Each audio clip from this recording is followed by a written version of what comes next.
Welcome back to Finding a Fourth, your home for all things Commander. I'm Peyton, and around here we celebrate the politics, power plays, and legendary moments that make Commander the best format in Magic. Today we're talking about our favorite Commanders of 2025. I've got Dan and Nassim here from Finding a Fourth. Who would have thought?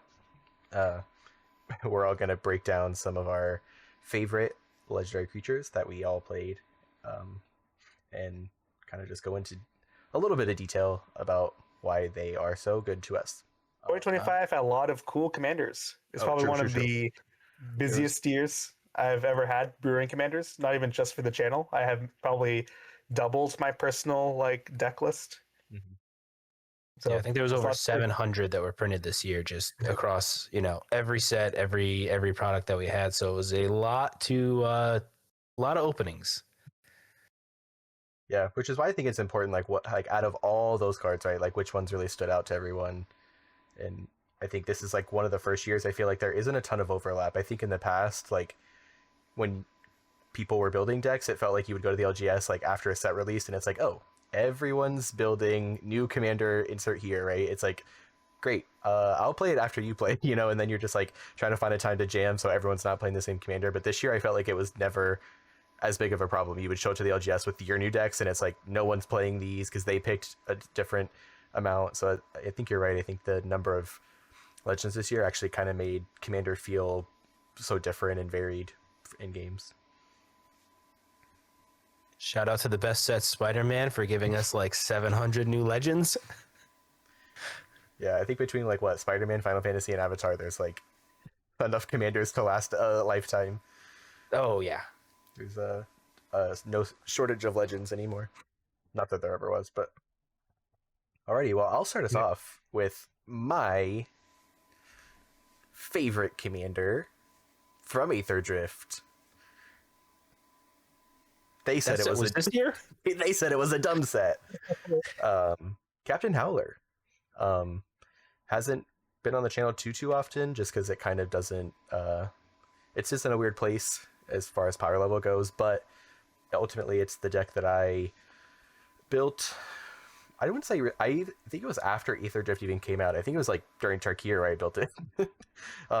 Just because I felt like it was like the start of like the set after set after set, and I was just like almost behind on sets, and I didn't really look at Captain Howler, and just something sparked my interest, and I was like, I hate discard, I hate red effects, I hate playing red without green, I feel lost.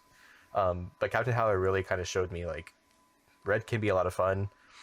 The deck is like mostly red. It doesn't really play a ton of blue effects anyway, so it's like I really came to appreciate red playing it, and that's kind of why he stands out as like one of my favorite commanders. Because I think a commander that can show you like this color can be fun.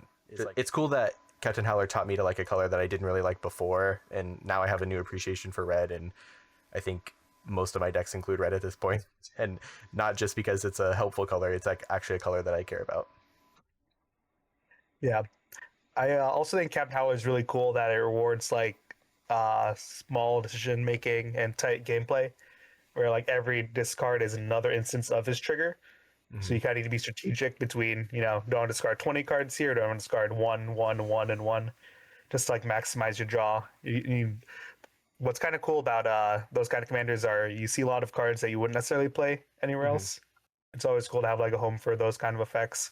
I remember like one time we played like Surly Badgesaur, and I was like, oh wow, it's like a board wipe and ramp and everything on like one stupid creature. And I was like, this is like, Avengers level threat. So Captain Howler is really cool. I know there's also like that Voltron aspect to it too, where it's like, oh, by the way, I just kill you now. You're like, oh, great. Yeah. So... Yeah, I mean, I think it's an interesting kind of extension of like a Rael deck where like you want to discard, but it plays in a really different way, or it's more open in the way that you can play it, where you don't want to just play like, wheel, wheel your hands, wheel everyone, do a bunch of stuff like that. Like, kind of like Nassim said, like you get to run really interesting effects. Like you could run like a foil in the deck because you're discarding 2 cards to cast it and stuff like that. So like I think it's really open ended, and that's what I kind of like about a lot of commanders, especially that have come out this year. But Howler, specifically, is it's open ended in how you want to do it. For sure. Yeah, there's a lot of like random cards that just like you're like, oh, discarding is like sometimes a negative, you know, Yeah. and it's put on cards to be a negative, but in Howler it's just upside at that point, and so it's like cool that you've kind of flipped the script on cards that are like, I don't really want to have to discard to cast a spell. It's like, no, give it. That's why I run Gamble as a joke, because I don't care what I tutor for. I just like the fact that it discards a card for 1 mana. Like, so it's fun. Dan, what is your first commander that you've chosen? My first commander, we're gonna fast forward a little bit here. The beginning of the year didn't really do a lot for me, but Final Fantasy, I really liked Go-Go. So Go-Go, Master of Mimicry. You guys saw it on the channel. Blue, 2 blue, XX copy, activated or triggered ability X times. You can't copy his ability. The thing I really liked about it, and the thing that I think was the coolest for me, was just the it's mono blue ramp. So you get your commander out, you play a couple mana rocks like a Hedron Archive, Soul Ring, whatever, and then you like fetch, and then you just get to ramp like 4, 5, 6 lands into play, which is just not something that blue really has ever had the ability to do. Like the only card that I can think of that does it is like Retraced Image or like Copy Land, like things that like you get like a one-time effect. Whereas like with Go-Go, you can go like fetch land and then do it the next turn, and get like 10, 15. You basically pull all your lands out of your deck. And Eldrazi are fun. Yeah, you got that right. And also copy land mentioned. Let's go. My favorite blue ramp spell. The Retrace Image. I'm a Retrace Image believer, so yeah, I'm on board. No, I was impressed when you played it. I was, I think sometimes you read a card and you're just like, can't think of why this is good, but it's not for me. You like skip past it, and then you see somebody else play it, and you're like, oh, I didn't read that how the same way at all. So I was impressed, and I think ramping in colors outside of green is always like, it feels so good. You're just like, great, I'm doing what I shouldn't be doing. Yeah. After that one game, I just realized, you never let it live. Like you can't let Go-Go survive. It's just crazy. Because even if it gets to copy the fetch land like twice, you kill it again, you're just gonna do it again, right? You're playing all the off-color fetches.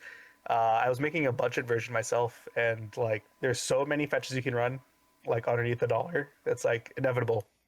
But it goes to show how like kind of cool it is. So not to mention even the combo potential too. I know we try to stay away from combos on our channel, but like the amount of untapping shenanigans, like that, things like just any moment's gonna pop off, send the game into oblivion. So yeah, I agree. Like Teferi Time Raveler. I mean, like I put the Teferi Temporal Archmage. Like I put in the deck and didn't realize that it just went infinite, which is kind of a funny thing. All right. So Nassim, what is your first favorite commander of the year? You already know. We're gonna start off with Taval the Balance Scale. Sultai representing. We went back to Tarkir, so my favorite clan or shard, whatever you want to call it, finally got some love. I would say Kotis, but I kind of hate Kotis. I think Taval's really sweet because it kind of brings you a unique direction where it cares about like small instances of things leaving your graveyard to get value rather than trying to reanimate your whole graveyard. It's jokingly been called like, Necrobloom and Sultai, even though I never necessarily played it that way. You can do cool Gravecrawler loops. There's a lot of like shenanigans you can kind of get up to. And it's, I would say, overall everything Sultai wants to do with like ramp advantage, bodies, and milling.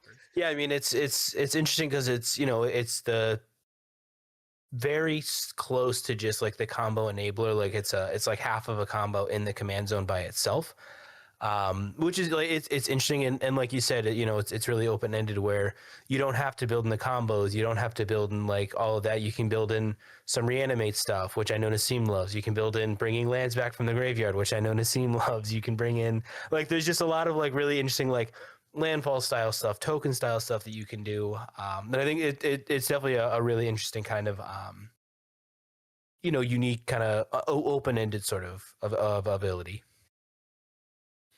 Yeah, I was gonna say I'm always impressed when Nassim plays Taval, and I'm always like, this man has more lands than everyone else. Like it because it should, but it's not obvious, right? Like when I open the way in Magus, it's very obvious I've just put 16 lands on the battlefield because you've seen me flip every single one of them.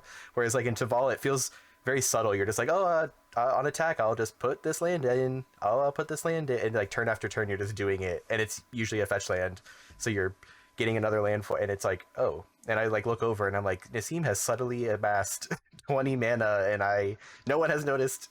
So I'm always impressed by that. As I'm a land horde believer. I love putting lands on the battlefield, so I'm always impressed because I don't, like I said, I'm always someone that, like, when I read a commander, I'm just like what my gut feeling instantly goes to, and my gut feeling when reading Taval isn't, oh, this commander is going to have 20 mana by turn 6. You know what I mean? Like, it doesn't read that way, but that's how it ends up. And so you're like, again, it's one of those ones where you're like, damn, I didn't realize this was going to be it, right? Same thing with Go-Go. Like, I sometimes you just read a commander and you're like, I don't get it because it's not for me, but then somebody else shows you, like, no, this is what it's supposed to be doing. Like, Taval wants to ramp to 20. Mm-hmm. Yeah, and I'm kind of there with you, where when Taval originally was like spoiled, I was like, I don't know if I want to build this. Is this like enough payoff to like build an entire deck around? But sometimes you just have to accept things for what they are. I think it being like 4 mana lets you start your engines really early. Mm-hmm. Where you can realistically get down turn 3. If you get the fetch land, you're just like, gravy. Yep. So, yeah, I'm currently working on it again, kind of trying to make it more like lands matter. I saw some like pretty cool gameplay of that, and I think that will be kind of make it a little more fresh for my other Sultai decks. So, yeah, Taval definitely one for the books. Not to mention Chris Ron, amazing artist, and did the art for it. Hoping to get it signed at some point.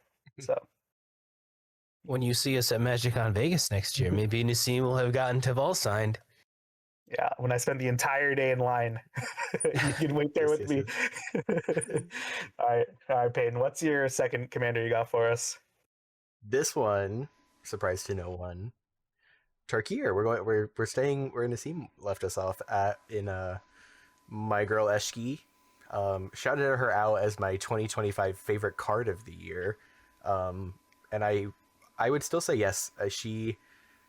I'm a Teamer enjoyer. This is no surprise. My decks are all some variation of Teamer in some way, but such a cool card. That was a card that I read immediately, and I was like, oh, this is it. Like, she does everything that you want to do in the command zone. She grows herself, she draws her own card, and she does all the damage needed to kill the table. So, like, it's just her and the whole army of 3 mana 8/8s that I'm running. I always have to shout out Dragonhawk Tempest. I don't know how that card somehow like flew under my radar for so long, but I'm like, every time I played an Eshki, it's somehow like, okay, it's about to do 12 damage, so good luck everyone else. So I will shout that card out. But Eshki as a whole, I mean, it's playing a lot of creatures, drawing a bunch of cards, and doing a bunch of burn to the table. I think you would struggle to find anyone who wouldn't enjoy playing that deck. It's one of the guy would hate it. No, like, it's just everything you want to be doing in a deck, right? You're doing whether you like, because you can multi-spell, because all the creatures cost so they're so low costed, so you're usually multi-spelling, you're drawing multiple cards a turn, you have other effects that draw you cards. I play all the creatures that like draw cards when you play creatures power 4 or greater, so it's like on one cast of a creature I'm probably drawing 3 cards. Like, it's the deck that I'm just like, this is everything I want to be doing, I guess is what I should say. But I think if you were to play the deck, you'd be like, wow, it's just fun to play. It's not kind of the opposite of what you were saying to see about Captain Howler, that Howler's like, you have to think about what you're discarding. You have to think about, okay, do I put this many on this creature? Do I spread it out? Eshki is just like, don't think, just cast the creatures, draw more cards, cast more creatures until you run out of mana, and then pass the turn. Like, I don't go to combat in the deck because I don't care about swinging. It's all Eshki damage. Like, it's the quintessential, like, the Timmy deck, I guess. Is that like what Timmys are about, or no? Maybe. What's that? Where are the Timmys tasks? Google. None of us are Timmys. Oh, I see. But you know what I mean? Like, it's not. There's not a lot of brain power there. She's not comboing out. It's that my list is like all bracket 2 cards, but I've seen that deck punch well above its weight in terms of like what it can do, because it's just so easy to do it. It's just cast creatures. Like, it doesn't get any simpler than that, and it's like, oh, somehow the table's at 10. Like, great. And then, so that's my love for Teamer is. I hate that card. Just like straight up, like I will come out and say it. I Hate that card, but not because it's like a bad card. The card, it's so good, and It's too that's the good. problem. Is like it's 3 mana, so it comes out early. You kill it on sight. You know the it's a green player, so they've obviously ramped. They can play it. Like you have to have like multiple removal spells, multiple ways to deal with it, and then even then it doesn't matter because like Peyton said, it's like, well, I'm just gonna play my like Uro, and I'm gonna put another land into play, and I'm gonna gain life, and I'm gonna do this, and then another turn I'm gonna do this, and it's like, where is my life total going? I you can't. And then he's got just an army of these just big, like horrible creatures. Like they're not good, but they're just big, and you can't get through them. It's like, how do I like? Then you're like, I need a board wipe, and it's like, what? Oh yeah, no, I'm stupid teamer. I hate it here. Yeah, I kind of agree. Like, I also hate Eshkis, so here we are. Yeah, I think I've told Payne this. It's pretty much like Teamer Tulane, essentially, it feels like. Where, like, you build the deck in a way where you're always drawing, or for the most part, you're drawing from it. You're always getting value, then you're burning. It's just very difficult to run or to play against, unless you're playing, like, board wipes and a lot of interaction. And then, I know it's also not fun where it's, oh, either I lock you out or we all die, right? And then in our pod, I guess our answer is, what if I just win quicker than you? Yeah. I mean, that's the only solution. Yeah. So it's definitely a really strong card. It's kind of interesting to me that it was like kind of slept on, I think, just because Ureni came out in the same pre-con and everyone's like, ooh, dragons. But Ureni was the answer to all the Miram players that can't play Miram anymore, so they were like, oh, I can jam this instead, and Eshki kind of got overlooked, but yeah, she's definitely super good. I do want to shout out, I played Eshki in a deck that gave her haste, like the whole deck, it gave all creatures haste, and I won turn 4. So don't give me haste. That's all I got to say. It's a nasty deck. I love it. Alrighty, Dan, ruin our fun and let's go back to we know where we're going next, boys. It is time for Spider-Man. Oh, this was the best set. So next up on the list, I have Jackal. I really like Jackal just because it's such an interesting like puzzle that you have to kind of figure out. And Payne, I know we've talked about this a little bit in the past, is like how many 1s, how many 2s, how many 3s, because like you always want to go like Jackal into a 1 into a 2 on like turn 2 or turn 3, like, land into elf, into Jackal, into elf, or whatever, like just something like that to get you going. And then the other part of it is like, how many creatures do you need to include that like, or effects that remove counters and manipulate counters? Because like, do you want to just try and go like 1s, 2, like just kind of build your way up the chain and hope that that's good enough? Or like the way that I built it was I put a lot of like, 3s and 4s to get some like really good value. So like, it was a really interesting kind of build for me where it was like I really had to focus on the curve and what I'm playing and when I'm playing it. And yeah, I mean, and getting around the legend rule is awesome. So like something like you get like a Sabsunin into play, and it's like I've now got 2 vigilance, trample, indestructible 6/6. It's like, how do you punch through that? Don't you know that Jackal is solved? My bad. You do. You have Jackal. You play Llanowar Elves, then you play Badgermole Cub, and then you play Ouroborite, and then you win the game. No, you got it wrong. You got to go turn 1 into turn 1 elf, turn 2 Jackal into Paw Patch Recruit. That's what it is, because then your stuff can't get targeted. And then you do the rest of it, and then you just dunk on everyone's hopes and dreams. Yep. This is a standard joke, by the way, Payne. Okay. It's so funny. Yeah, Ouroborite is like the payoff for the Jackal deck. I see. Surprisingly enough, people play Jackal. Yeah. Yeah. Okay. Good to know. But so we just no commentary. We're like, yeah, everyone's just like, I hate this set. No, I think commanders that are, you could probably constantly tinker with that deck because it's so, like the difference between like 37, it's like when people argue about like 36, 37, 38 lands in a deck, right? It's like you're really dealing with like that little of like, okay, if I have 4 1-drops, but if I had a 5th one, I'll draw too many and then it's too much, but if I have 4, it feels like not enough. So I feel like it's a deck you're constantly able to tinker with, and those decks are always so fun to play because they require a lot of brain power, and they require a lot of brain power outside of the game, and that you're constantly tinkering with them. Sometimes like Eshki's no, let's call back to that. She'd be like, that deck, I can never touch that deck again, and it'll be the deck that it is forever. Like, they'll print some support occasionally, but I really don't ever have to worry about looking at the deck ever again because it just does what it does, and that's it. Jackal's like, you could spend the next year, changing the ratios, adding new support, changing it from moving counters around to trying to, and that's always really fun when a deck keeps your attention because they constantly have so much. There's so many details and so many different little tweaks to make.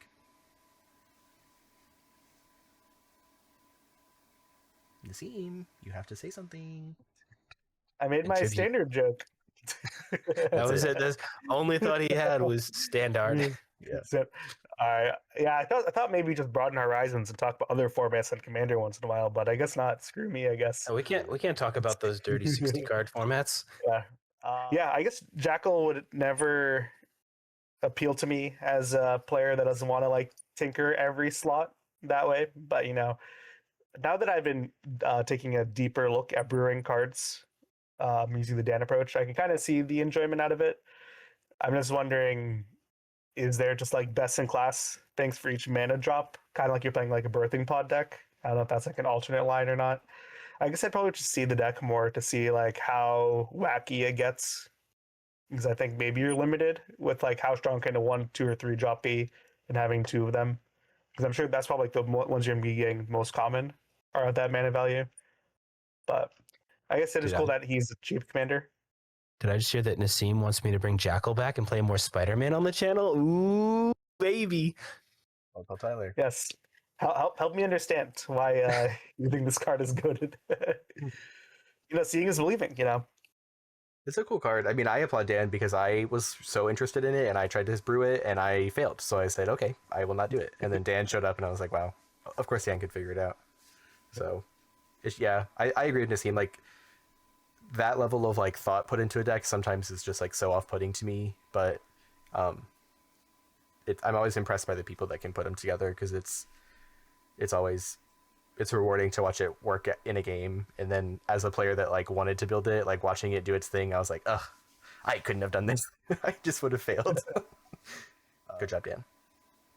Thank you. Nassim, what about you? What's your number 2? We're going back to Final Fantasy. And believe it or not, this might be my favorite commander of the year. Kefka, Court Mage. Funnily enough, eyes glazing over, perfect. This is exactly what I'm looking for. When Kefka got spoiled or revealed, I knew I wanted to build it, but I knew it wasn't the time or place. I knew people were going to hate it, so I bid my time. I waited, lurking in the darkness, until like Green Goblin's mask spoke to me. He's like, "Build me now," and I'm like, "Yes, master, I will." Kefka, is awesome. Torture is back on the menu. It kind of does like everything I want to. Kind of appeals to my dark, evil control nature that I don't necessarily get to showcase too much on the channel. Want to be family friendly and all that jazz. I love that you can kind of go in multiple directions of like, discard synergies or playing Reanimator or some clones. I do love the clones. I've been trying to add some win cons though, because I've been consistently grinding people's hands down to 0 by like turn 5, and it's a lot of fun for me. But I can appreciate that people maybe don't want to sit through that. So while it is oppressive, I do enjoy the grinding games that it generates. I do like being arch enemy. I do like seeing people if they can overcome the challenge I posted against them, and I like the amount of dialogue it opens at the table where people kind of go, "What should we discard to deny me value?" And I'm like, it doesn't matter because 3 more cards are coming with me after. So, I love Kafka. Plus the art is sweet. So, My third favorite. Oh, I don't want to talk about this card. No, Kefka is really cool. I remember you texting me like basically when it was revealed, and you were like, "This is my new commander." I was like, "Great." I remember the discussion around Kefka early on was like his flip cost and people being like, it's too expensive to flip. And I think Nassim was like texting me like, "I'm never flipping this thing." Like, these people are fools. They don't know the power of the front side, right? I think that's kind of funny with Magic sometimes is they like put all this effort in. It's like Atali, right? They like probably thought it was so cool that Atali could flip into this infect beast with trample, and everyone's like, "No, keep it on the front." Like, that thing is ass on the back. So I kind of love the comedy of that. Like, you know, the classic, like, I'm not even going to read that part because it will never happen. I will not even do it. Mm-hmm. That's about as best as that card gets. I mean, Dan refuses to play against it. So Yeah, I mean, True. I really don't have much to say about it in that, like, I've never played against it. You know, living far away, I have blessed my past self, blessed my future self with the fact that I don't have to play against Nassim with this deck, which is great. But I think it's interesting. Like, it is very much an Nassim card. I can say that with like all certainty in my body that I know that this is a Nassim card through and through. Like, you know, try your best, do what you can, but you are not going to win the game, and you're just making the game take longer by not just letting me kill you. But then he also just doesn't find his win cons and makes the game take longer anyways from what I've heard. So yeah, I mean, it's definitely an Nassim card. And that's, I guess, all I have to say about that. Yeah, I mean, I think it's also one of those things, like, you really probably have to find, like, the right, like, if I played Howler into Kefka, right, that would actually not really benefit my deck, but at least there's some synergy with my deck in that moment. So if I had, like, Monument of Endurance out, I'd actually be, like, gaining advantage from Nassim forcing me to discard. So I think there's ways to play into, I think people just immediately, like, I played against it once, I lost my whole hand, I'm done. And it's like, you know, not saying you need to, like, pre-board and, like, choose decks, but sometimes there's some fun to be had there. You can really kind of work with what Nassim wants to do and kind of be like, hey, I'll play Howler into this, and it'll kind of be a fun, you know, maybe if I target Kefka with Howler's +2/+0 and have Nassim swing out at Tyler, and then I draw the cards, you know, win-win. Yeah. First time I That's, play that deck with Nassim, I'm bringing Turgid, boys. yeah, that's what we call emergent. Let me Brilliant. metagame him. Brilliant. I like where this is going. But any Uzul, why don't you bring us to our third commander pane? Me and Nassim sticking on the themes here. So Nassim likes Grixis, I like Grixis, and that means it's Firelord Azula, my queen. You know, surprise, surprise. I knew Azula was going to be a good card before she was even printed. I called her in the Discord. I said, I'm playing Azula no matter what she looks like. And I was right.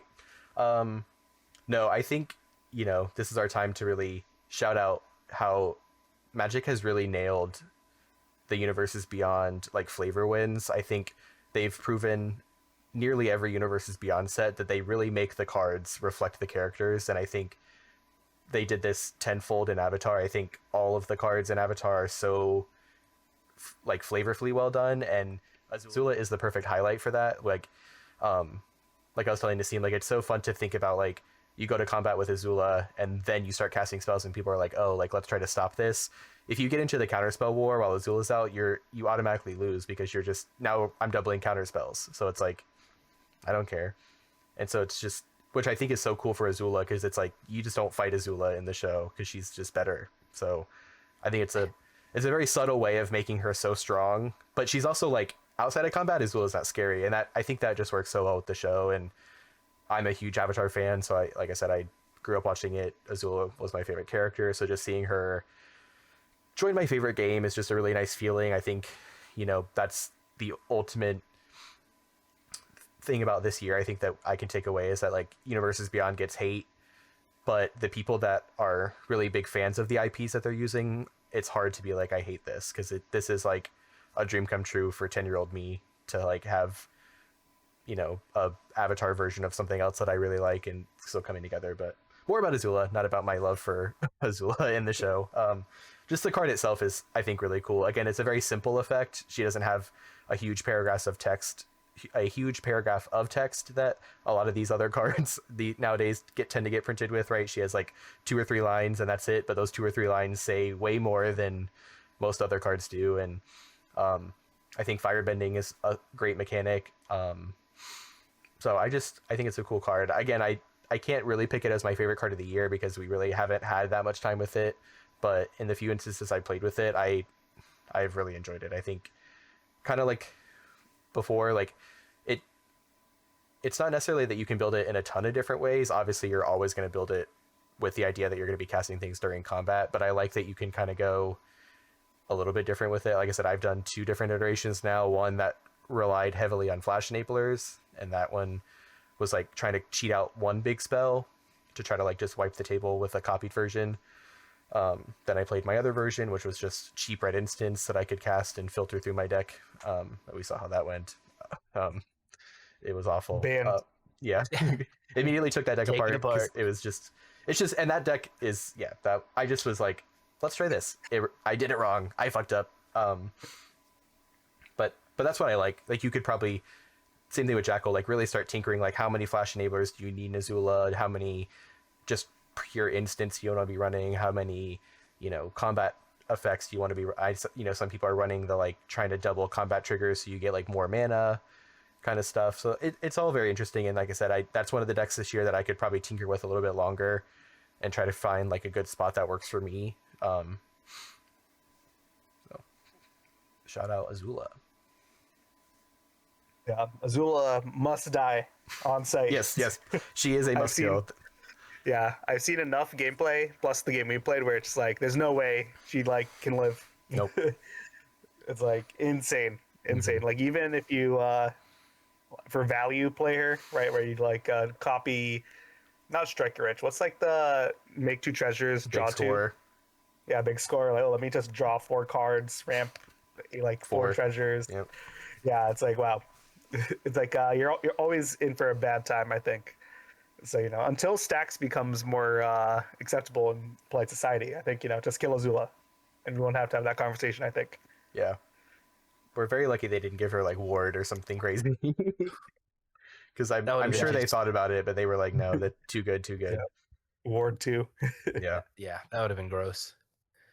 Yeah, I mean, I kind of piggyback off of what Payne was saying. Is just it's cool that you can do a lot of different things. Like you could even do like flash enablers with creatures or flash enablers with enchantments. Like if you like, it's open to kind of how you want to interpret it. So like if you have a favorite card type, you can play flash version of that. If you just want to do a storm off instance and sorcery version, you can do that. Like it gives a lot of people a lot of options to do stuff that that they're interested in, and that's typically not like a common or popular Grixis thing. Like Grixis doesn't really do like the copy enchantments, copy artifacts, copy creature type effect, or have the ability to do something like that outside of like like a dual cast or a molten duplication and stuff like that gives you like a one-time effect and it goes away. Like this does, the cards don't go away. You just get to keep those token copies forever, which is really interesting. Yeah, I'm hoping that we get some cool like Azula tech here once people kind of sit with the card a little bit longer, kind of like the Kefka, Captain Howler moments where like immediately people obviously know Azula's good, but it's really hard to find like the cool interactions of like, what if I flash this random thing out, that most people aren't thinking of, and people immediately jump to the obvious, but I think I'm hoping there's some like cool tech that we'll see here in the future with how she works. So you're telling me you haven't looked at Scryfall for every single card in Grixis colors and said, maybe I should try this? Yeah, unfortunately, we build decks in different ways, I guess. Yeah, we definitely do. My mind is not an encyclopedia of all the cards ever printed, unfortunately, the way that between Dan and Nassim, basically, I don't need Scryfall. These two got it covered. Yeah. All right, Dan, look into your Scryfall brain and pick out your third commander. My Scryfall brain says that I need to go back in time to Spider-Man. My third favorite commander is Peter Parker, or more importantly, the Amazing Spider-Man. He gives your stuff web slinging for web slinging banned. So you can pay white, blue, and green, and your legendary spell. So like anything from like a Parhelion to a Great Henge to the Myojin, because it just like they only care about the fact that you have to cast them from your hand. So if you pay 3 mana for Myojin, you still get the indestructible counter, you still get all of the benefits of having it. So it's an interesting deck in that like I love legendary spells. I know you guys have seen me play Reki a couple times. I really enjoy that, like the power that they bring in, and being able to get some of those like big nasty legendary spells into play for a lot cheaper. So, I don't have to spend my first 4 turns ramping and then hope I don't die. Now I can go like 3 mana, play like a Avacyn's Memorial, or like I said, the Myojins and stuff like that. So I really like it. It's a lot simpler. It's a lot more straightforward of a deck than what I kind of usually will do. But just the the cost reduction, I think, makes it a really cool and kind of fun commander that I haven't had success with yet. I got to take it back to the drawing board. I need more mana dorks, but I think it's something that I definitely would play a lot more often. Just in paper and in person. I just want to highlight that you said the Great Henge as your legendary spell. If you web sling that out for bans, you're paying one more mana than you should for the Great Henge. But what if you didn't have the power, like the total power? Like what if it was turn 4, you flipped your Spider-Man, So what if Dan's having his classic bad game? True. Listen, I was gonna say in Eshki, that shit's coming out for 2 mana.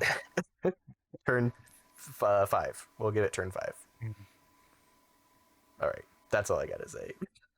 No, fair. Sorry, the magic mirror. There's another one that's perfect. That one will it's the same cost, but then I don't have to have bad instants and sorceries in my deck. Right. No, I played against it in Atlanta the one time it did do its thing, and it was very interesting to see it finally do it, because we had the one game prior where it didn't, and I was kind of like, I don't get it. But after I saw it, I was like, okay, I see the appeal now, and I see the power that it has, and it is really because I think I played Arna into it, and Arna's a pretty resilient deck, and I had a hard time clawing my way through that one, and I did not claw my way through that one, which is really impressive, because I feel like Arna is one of those decks that's how people feel when they play against it, is it's hard to even stop Arna, and so the fact that you were able to is pretty impressive with a card like Spider-Man, which I said doesn't read very obviously very powerful either. It's not something that jumps out at you as being like, wow, this is going to be good. So I'm impressed once again.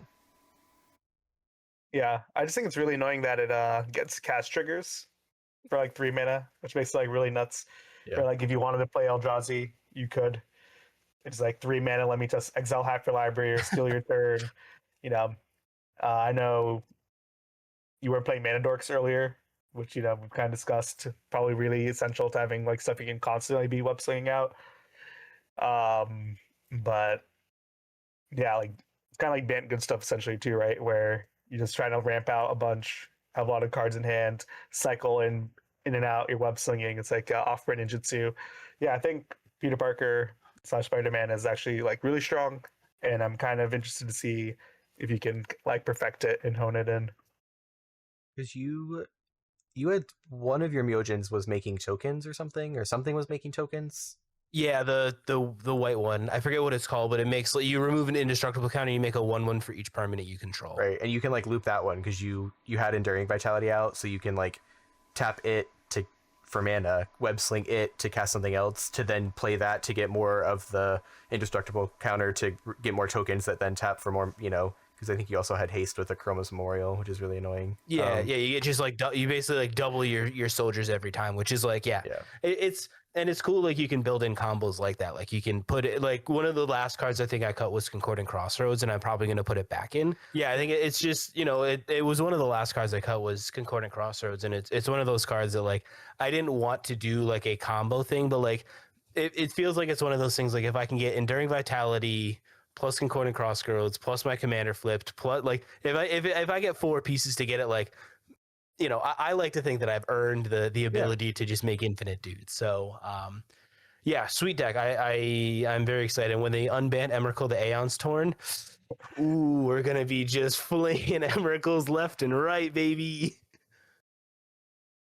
Yeah, and it's kind of crazy how it's a night and day difference if you have the, not going to Crossroads, if you have the Enduring Vitality or what's the other one? The right? Cryptolith Right. Cryptolith Right. Yeah, we can just tap down your creatures. Makes the deck feel it all makes sense now. We've assembled Tron. That was everything's perfect. Yeah. My Scarlet Spider deck that also was web slinging. That was as soon as you get Enduring Vitality, you're just oh, okay, here's Skulta. Because it's surprise. It's just, I think, and again, I'm sure they thought about this, but it's just the fact that web slinging wants you to remove a tapped creature, and again, it's one of those things upon reading you're oh, I have to attack with my creature and then I can use it. Obviously mana dorks are the obvious answer, but it's what if everything was a mana dork, and then I can tap whatever I want and return however many web sling however many things I want. And that's why the Scarlet Spider game was so nasty, because I was able to tap creatures that normally wouldn't be tapping just to web sling with. So it was a lot of fun. Or the station lands. Or that too. Yeah, I threw the station lands in mine, and I threw other effects that tap creatures too. But it was just, I was like, oh. But you're right. Like as soon as you get Enduring Vitality, and like looking back on the game, I was like, I don't know why we didn't kill that thing so much fat. Like no one ever removed it, despite you getting all that value from it. To be fair, they're extremely hard to remove because you essentially have to remove them twice. So that's probably Yeah. that's probably a reason why nobody removed it. But yeah. So Nice. So I guess we'll just go to my third pick. While we're staying on the Spider-Man thing, I might as well, represent. I know Dan is our resident Spider-Man fan, but he made me kind of appreciate Spider-Man a lot more. I was kind of medium on it, and I'm kind of think it's a goated set too. I'll finish this off here with Venom / Eddie Brock. Big surprise. I love my graveyard shenanigans. I love Reanimator. I love, Sultai #1, #2, Junt. Not really. I think Sultai, Team, or Junt. A variation of the same 3 colors. But it's like pretty much everything I want in a deck, where it's like big creatures, strong sacrifice payoffs, huge value for sacrificing the creatures, and generating like big value of choosing things into play. Used to be my Quorum deck that I kind of cannibalized into Venom, and the deck feels like 80 times better, even though I haven't really changed anything in the deck. So I had that one really strong pop-off game that was on the channel. The other game we played before that, where I died kind of early. I think if I survived one more turn, I would have had a similar board state of like just insane stuff popping off. I think it's just like there's like so much good payoffs for things dying and putting into play, like the anti-casual vestige. Like that card is like, I feel like a staple for like all these decks. Super good in Venom, and just like trading in your 6-drop for 6 cards in hand just feels so good. So you just ramp early and then you're there. Mm-hmm. Shout out to Anti-Causal Vestige. That card is like, it's in every deck list at this point. I keep seeing it pop up because it just is too good. One, it does its thing itself, right? Because it has its own warp cost. But if you have other ways of like getting rid of it, I use it in Eshki just because it's a really cheap 9/9 or a 6/6. 7/5. 7/5. Sure. See, Scryfall. I'm thinking of Bygone Colossus. That's the other one I run because it's also a cheap 9/9. But both trigger Eshki because warp is cast. So like those, I don't know why. I just shout out to Anti-Causal Vestige as being like one of the best cards of 2025 apparently, because again, it's like it came out and I think people were like, oh cool, that works with warp, and then it's like, no, it works with everything else you want to do. So put in your decks. Yeah, I mean, I think it's just like it's kind of hilarious to me that like Nassim went from having like one deck that I don't think he ever cast the commander. Like I think the amount of times that he played Quorum and he literally never played the commander and would still win the game, and just like he basically just like face swapped it, flipped it into Venom, and like now he casts the commander, he gets insane value out of it. Like it does everything like that it wants to do. Like it was a deck that he had that, I know Nassim really liked, but it's really cool that like they can make a commander like just that takes a deck that you already have and just turns it up to like the 11th degree. And it's just like, oh, why couldn't they have done this sooner? Like this would have been so great to have all these years. But yeah, it's really cool that, like Nassim said, he just basically took all of Quorum and was like, here's my Venom deck, and it absolutely just dunks on people. Yeah, I've seen Venom do. I've even played against other Venom decks since playing against Nassim's, and newsflash, they all do it. So it's which is great. I mean, when you know your card's consistent, I feel like you can deck build around it easier because you're not worried about like, okay, with Quorum, I think the issue is like, well, what if I hit cards that I don't want, right? Because that was kind of the effect, is that you could use other people's cards, and it's like, oh, that's cool, right? And it's like, I don't want their cards. I just want playing bad cards. I just want my cards, right? And even sometimes, like, what if I hit my own bad card at the wrong time? And I don't think Venom runs into that because he just draws so much at one time. You're like, I hit 2 of my bad cards. I also drew 3 of my good ones, so I'm good on that. So I think that's just where like really good cards, like you said, Dan, like when you can just take a whole deck and put somebody else at the helm of it, and it makes it immediately better consistently every time. That's good news for the card, because it just means like you can probably do that with most Jund lists. Like just throw Venom at the helm of it, and it probably will do extremely well because it's just a good card. Yeah, and you only ever really need to get like the one swing into. Like anything after that one swing, it's just gravy. Yep. No, Right. very By cool. that point, you probably won the game because you put like 75 things into play, and Yeah, it's very cool. I I think to piggyback off what you said earlier, seeing about you originally were like lukewarm on Spider-Man and you came around to it. I'm gonna go out and say I think 2025 has been like one of the best years of Magic of all time. I think between Final Fantasy, Avatar, Spider-Man, Aether, not Aether Drift, Aether Drift, no, cancel. don't say the A word. Tarkir and Edge of Eternities. Those sets are like we've gotten some really really good cards out of those sets. Like really, not like game breaking cards the way that like the One Ring kind of broke all the formats, or a game breaking card like in the past, like like Rhystic Study. We didn't get like any of these like maybe off the top of my head I can't think of like a huge staple that I see like lasting the test of time, but we just got such a good, really good chunk of just really really good fun cards that like I said I'm seeing them a lot. I'm seeing people put them in decks. They're doing the thing. They're kind of all the sets kind of had their moment. I think it was very brief because there's a lot of sets this year, but like they all had their moment where it felt like you were seeing everyone do like I saw people we saw like 2 or 3 warp decks, Tanook being one of the Tyler played Tanook a few times. Nick likes playing Tanook. Like I'm like but it's cool, right? Again, like I feel like before, like if I flash back to like 2024, I felt like a lot of the sets had their like course mechanic that they like were pushing, and I don't remember them impacting the game ever. Like I can't tell you what Thunder Junction was doing. They were plotting, but nobody was doing it, right? Like nobody was plotting cards in Commander. Karlov was investigating or what? It was a set that existed. Yeah.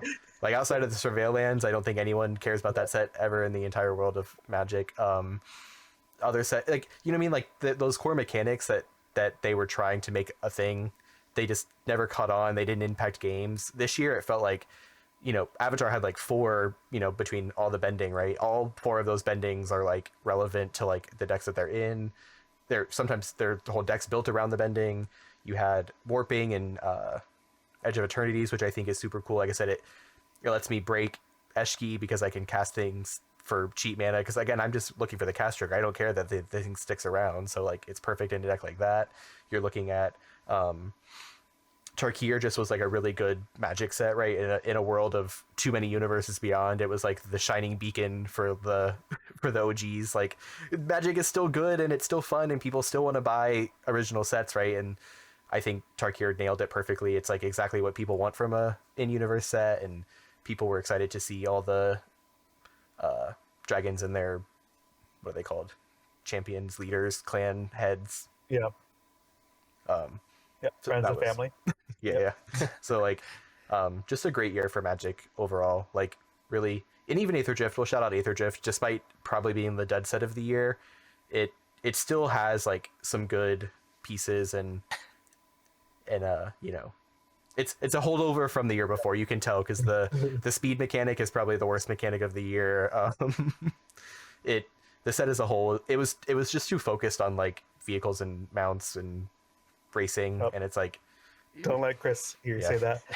Chris is fuming right now. Chris, and again, and that's what's great. I've said it before that I don't hate sets that are very specific, because for those it feels like Avatar for me. I'm sure there are people that hate Avatar, but for me, for being such a huge fan of it, it's perfect. And for Chris, he likes vehicles and he likes what vehicles do for decks, and so for him, Aether Drift is a great set, and that I love that for him, because it sucks going like set after set being like they don't build anything, they don't create anything for me, right? They don't create anything for me, the insert here player, right? There's always so.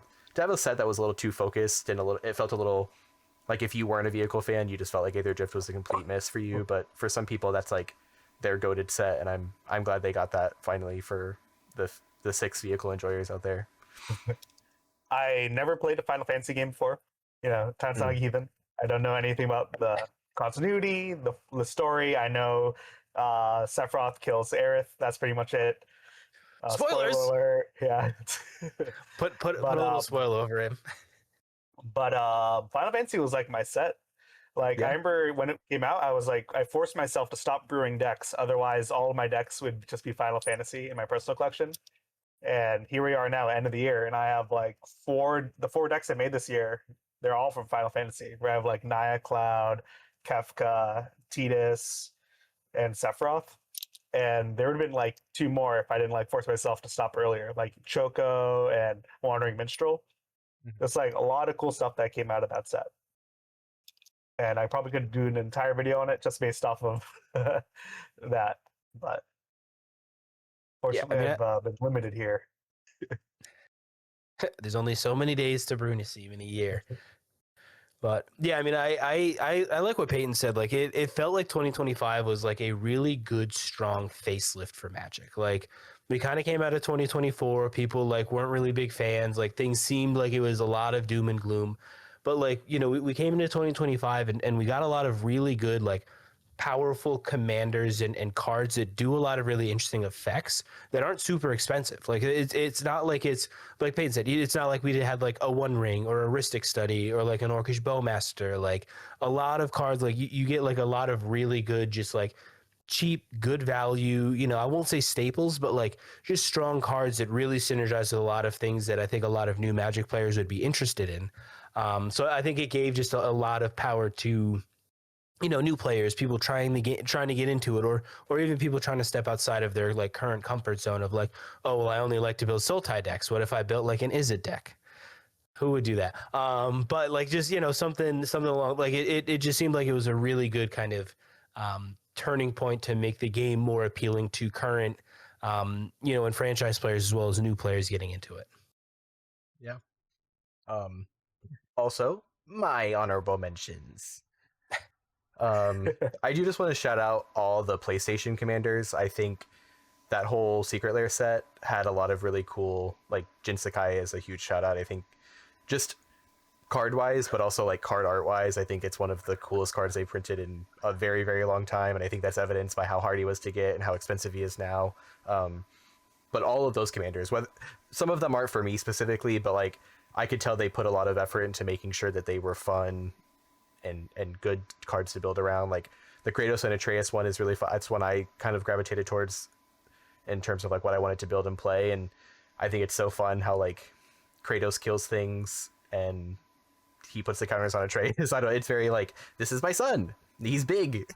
Like, again, just another highlighting Magic in its way to make Universes Beyond feel true to like the universe that they come from, instead of just saying like, okay, we're going to take this cool creature and make it work for Magic. They like really make sure that it works for the what it's representing, right? Like they don't, you know, I've said this before about Lord of the Rings. I think they nailed it with Lord of the Rings. I think they've nailed it with Assassin's Creed. I think they've nailed it with Avatar and Final Fantasy. Like all those cards just feel so true to the characters that they're using to, you know, showcase the IP that they've partnered with. So I'm hopeful for the future. I know again it's kind of negative UB vibes sometimes, but I'm hopeful for the future because as long as I think they stay flavorfully on point, at least they won't piss off the fans of the IP, right? They'll piss off the fans of that are just mad that Universes Beyond is a thing. But as soon as they print, like if Avatar was bad and then you piss off the Avatar fans, you've just lost because now no one's interested in the set at all. And so I really hope they keep that moving forward. Is like just make the cards good and flavorfully accurate to like what you want them to be. Because don't forget that. Because if you lose that, I think you lose a bunch of support. Any other shout Yeah, outs? Wizards keep printing those good UB sets. Yes. Yeah, I do think University Beyond Secret Lairs are really cool, where they can just like Right. make hyper focused. Don't worry about it being an entire set. Mm-hmm. Like we don't need like a Ghost of Tsushima like set just to have a Jinsakai card. Right. But really cool. Thanks for joining us on Finding a Fourth. If you enjoyed today's Commander Chaos, hit like, subscribe, and drop a comment about your favorite commander of 2025. Let us know who you like, and remember, whether you've got a full pod or you're still searching for that last player, you can always come hang out with us. Until next time.